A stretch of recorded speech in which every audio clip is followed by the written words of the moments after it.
Chapter 4. Sistine was in Rob's 6th grade homeroom class. Sistine was in Rob's 6th grade homeroom class. Mrs. Soames made her stand up and introduce herself. "My name," she said in her gravely voice, "it's Sistine Bailey."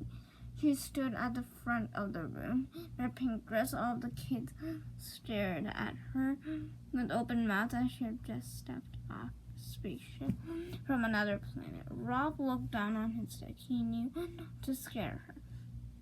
He started working on a drawing of the tiger. "What a lovely name," said Mrs. Soames. "Thank you," said Sistine. Patrice Wilkins, who sat in front of Rob, snorted and then giggled from a cupboard.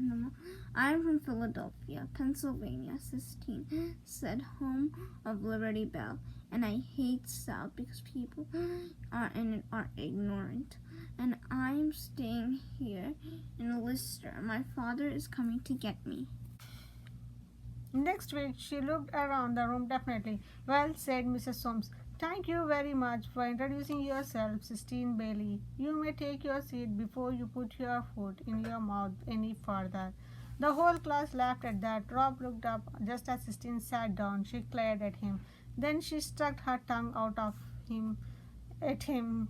He shook his head and went back to his drawing. He sketched out the tiger, but what he wanted to do was whittle it in wood.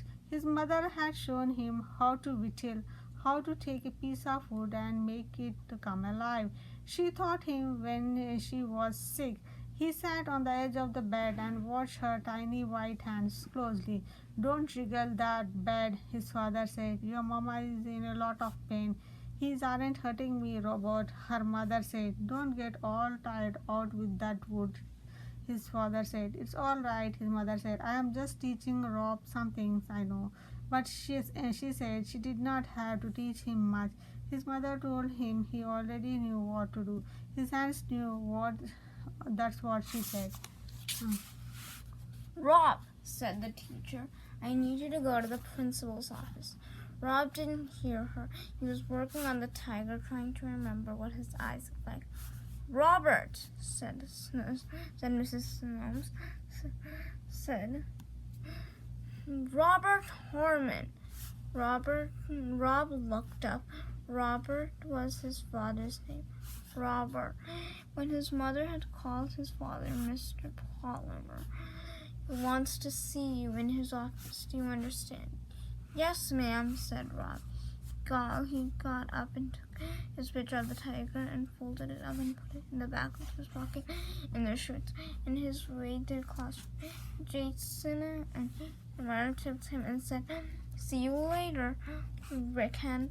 And Sistine looked up with her tiny black eyes. She shot him a pure look. A pure hit.